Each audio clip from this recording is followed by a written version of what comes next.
السلام علیکم ورحمۃ اللہ وبرکاتہ۔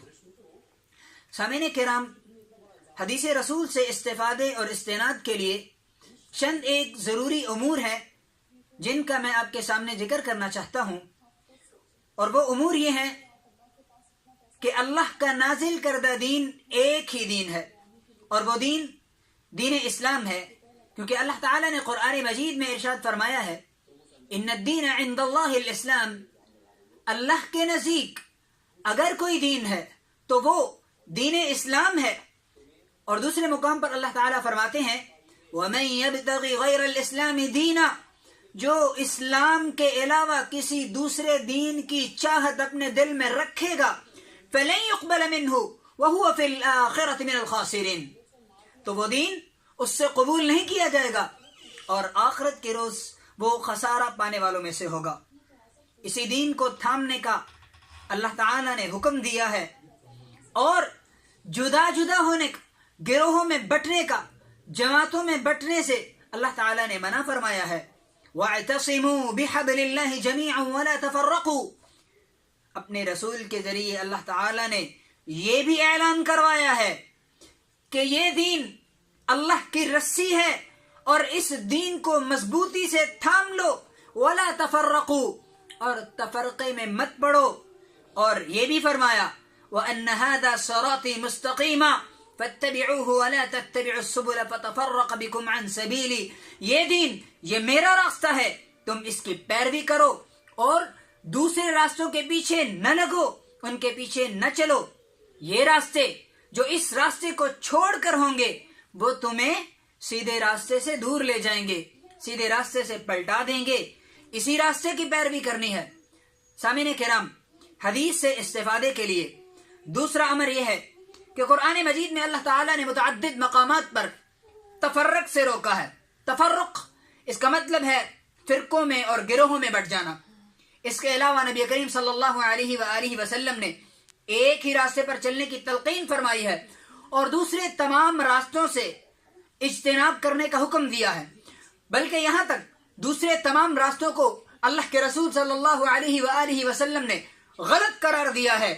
اس اعتبار سے حق کا راستہ ایک ہی ہو سکتا ہے، متعدد راستے نہیں ہو سکتے۔ عقل و نقل کے اعتبار سے متعدد راستے بیک وقت کس طرح درست ہو سکتے ہیں، کس طرح حق ہو سکتے ہیں؟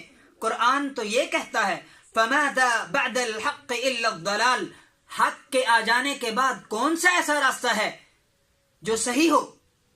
وہ گمراہی کا راستہ تو نہیں ہو سکتا، وہ گمراہی کا راستہ نہیں ہو سکتا۔ حق کے راستے کے علاوہ اگر کوئی راستہ بچتا ہے تو وہ گمراہی کا راستہ ہے۔ حدیث سے استفادے اور استناد کے لیے تیسرا امر، یہ دین اسلام یا صراط مستقیم جس کا ہم بہت سے علماء سے تذکرہ سنتے بھی ہیں، یہ ہے کیا اور کہاں ہے؟ آئیے میں بتلاتا ہوں۔ یہ صراط مستقیم دراصل دو بنیادی چیزوں پر مشتمل ہے۔ پہلی چیز قرآن مجید ہے اور دوسری حدیث رسول صلی اللہ علیہ وآلہ وسلم ہے۔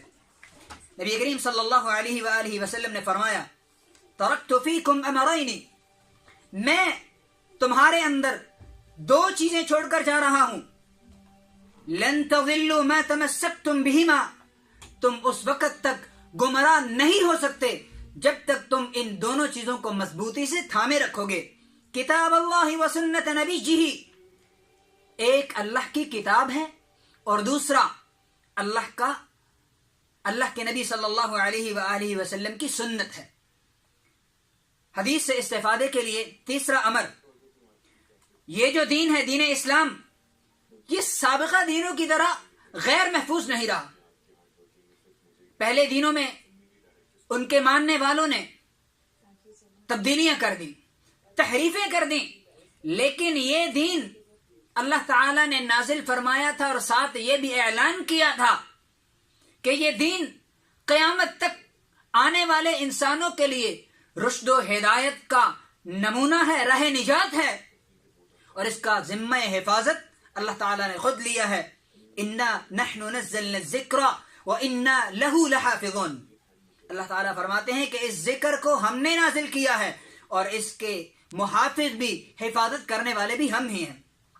الذکر، اس سے مراد قرآن مجید ہے جو محفوظ ہے، اس میں کسی قسم کا کوئی تغیر واقع نہیں ہوا اور نہ ہی قیامت تک واقع ہوگا، چونکہ حدیث رسول صلی اللہ علیہ وآلہ وسلم کو اس ذکر کے بغیر، قرآن کے بغیر سمجھنا اور اس پر عمل کرنا ناممکن تھا، اس لیے اس کے حفاظت کے مفہوم میں حدیث کی حفاظت بھی شامل ہے۔ چنانچہ حدیث کی حفاظت کے لیے اللہ تعالیٰ نے محدثین کا گروہ پیدا کیا، جنہوں نے اپنی بے مثال کاوشوں، قربانیوں اور محنتوں سے حدیث حفاظت کا عظیم الشان کام جو ہے وہ سر انجام دیا ہے۔ اس لیے اس دین کے مآخذ صرف اور صرف قرآن مجید اور احادیث صحیحہ ہیں۔ البتہ اس دین کو سمجھنے کے لیے، احادیث کو سمجھنے کے لیے صحابہ کرام کے منہج اور صرف صالحین کی تعبیر و تشریح سے استفادہ بھی ضروری ہے۔ یہاں پر حدیث سے استفادے کے لیے 5واں امر ذکر کرتا ہوں۔ ائمہ کرام میں سے کسی نے یہ نہیں کہا کہ ان کی بات حرف آخر ہے، بلکہ اس کے برعکس انہوں نے یہ کہا ہے کہ ہم انسان ہیں اور بتقاضۂ بشریت ہم سے غلطیاں ہو سکتی ہیں، اس لیے انہوں نے اس امر کی تاکید کی ہے کہ ان کے قول کے مقابلے میں اگر صحیح حدیث مل جائے، آ جائے، تو امام جو محدثین کا گروہ ہے، جنہوں نے اس ذخیرہ حدیث کو جمع کیا ہے، مرتب کیا ہے، مدون کیا ہے، ان کا کہنا یہ ہے کہ ہمارے قول کو ایک طرف رکھ دو اور حدیث رسول صلی اللہ علیہ وآلہ وسلم کو قبول کر لو۔ اس کے علاوہ ائمہ کرام سے خود بھی بہت ساری باتوں سے رجوع ثابت ہے، اور بعض مسائل میں ان کے شاگردوں سے یہ صراحت بھی موجود ہے کہ یہ حدیث ہمارے امام کے سامنے، ہمارے استاد کے سامنے موجود نہیں تھی۔ اگر یہ حدیث ہمارے امام کے سامنے، ہمارے استاد گرامی کے سامنے موجود ہوتی تو یقیناً ان کا موقف یہ نہ ہوتا، بلکہ ان کی رائے، ان کا موقف اس کے برعکس ہوتا۔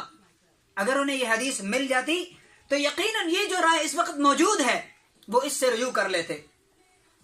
دراصل ائمہ کے دور میں احادیث کی جمع و تدوین اور ان کی جانچ پڑتال کا کام جو ہے وہ نہیں تھا جو کتب ستہ اور دیگر کتابوں کے مؤلفین نے کیا ہے، چونکہ ان کے سامنے احادیث کے مجموعے نہیں تھے۔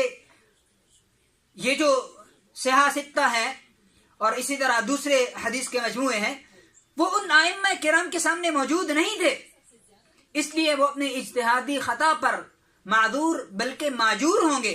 لیکن حدیث صحیحہ کے مجموعے مرتب و مدون ہو جانے کے بعد حدیث کے مقابلے میں کسی فقہ رائے پر اصرار کرنا اور مختلف حدیثوں کو مسترد کرنے کا کوئی جواز نہیں بنتا۔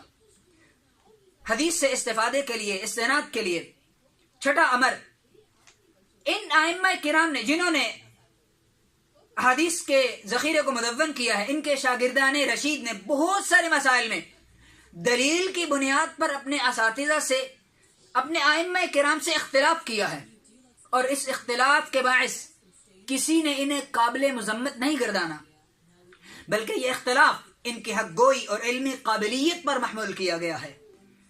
آج کے دور میں بھی اگر دلیل شرعی کی بنا پر کوئی عالم دین، ائمہ کرام بعض آراء سے اختلاف کرتے ہیں تو وہ حق بجانب ہیں، اور ان کے اس نقطہ نظر کو جو انہوں نے دلائل کی بنیاد پر اختیار کیا ہے یا پیش کیا ہے، تحسین کی نگاہ سے دیکھا جانا چاہیے۔ یہ وہ چند گزارشات تھیں جو احادیث سے استفادے کے لیے ضروری تھیں۔ انشاءاللہ آئندہ آپ کے سامنے سنن ابن ماجہ کی احادیث کو ذکر کروں گا اور ان کی تشریح، تفسیر اور تھوڑے سے مسائل کا ذکر کیا جائے گا۔ والسلام علیکم ورحمۃ اللہ وبرکاتہ۔